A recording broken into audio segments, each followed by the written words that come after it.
everyone happy.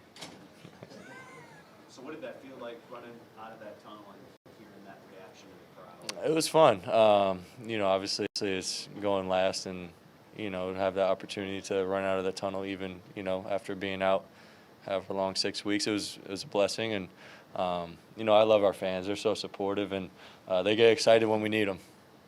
Alex, what did you learn about yourself in the last 6 weeks? You've been through this injury before, different Yeah. timeline, older, wiser. Right.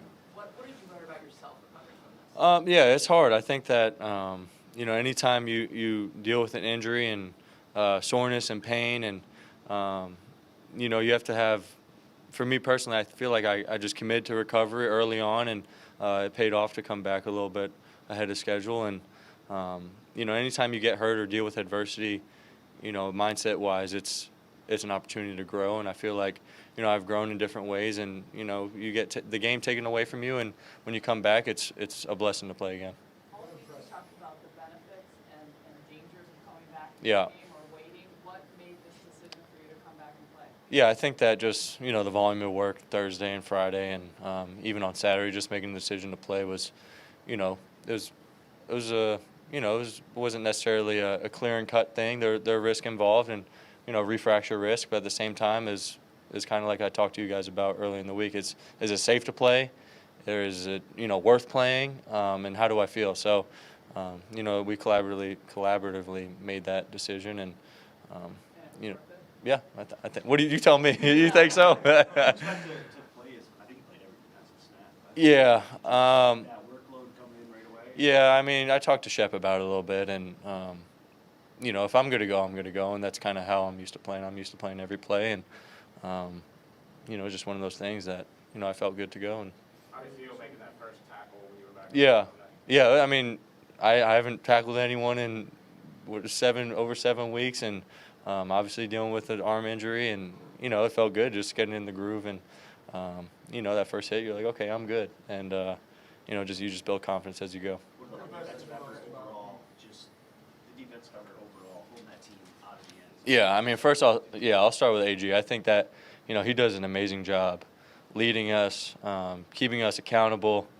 calling people out when they need to be called out, teaching when he needs to teach, uplift when he needs to uplift, and I haven't been around Dan and AG are hand in hand as far as best leaders I've been around, and it starts with him and guys buying into his plan and how he sees the game. The game's going to go. So the guys just rallied around what he said and his game plan, and we were flying around and played a clean game. And the last few weeks we haven't played clean collectively, and that's what we did tonight. Alex, you said that the narrative was BS, that you guys, this defense wasn't good enough to win the Super Bowl. How do you think you guys changed that narrative today? You tell me. I mean, I haven't gone on Twitter or anything yet. Yeah, I mean, tonight was a statement. I think that it was an opportunity to change the narrative against a really good offense, against great weapons, great running back, a quarterback pack that's really hot right now, and it was an opportunity for us to affect that narrative that everyone else is talking about. How does a game go from 10-9 to total domination into 9 points? Yeah, I mean, it was just one of those games where we were clicking on defense, and we were put in some crappy situations, and the offense relied on us a little bit, and the red zone is probably the biggest factor in that limiting points, and just playing situational defense that AG always preaches. Did you see their frustration as that went on? Yeah, for sure. Yeah, you can tell when a team gets frustrated, and and I get it. How big was it for your confidence not only to make that first tackle, but a ton of reps in man coverage on Hawkinson all day? Yeah. To keep up and feel like yourself. Yeah, I mean, I love TJ. I think I have a ton of respect for him, and coming back from that injury isn't easy, and we used to go at it in training camp a ton and compete with each other, and obviously now in the game, and I have a ton of respect for him, and he's a great player, but yeah, it's a challenge that I was singled up on him a lot with no help, and that's kind of what I do, and that's one of my attributes. There was a point where you and Sam Darnold were walking off from a play together after you got to him pretty quickly.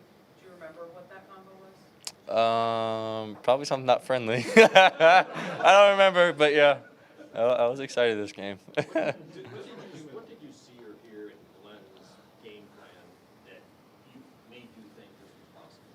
I mean, every week he puts together a great game plan, and I'm not just saying that. I honestly think that what he calls and what he situationally and tendency wise, it all makes sense.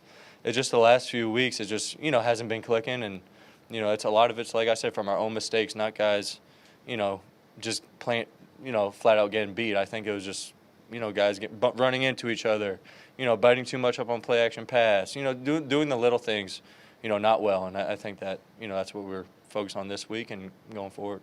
When was the last time? Sorry.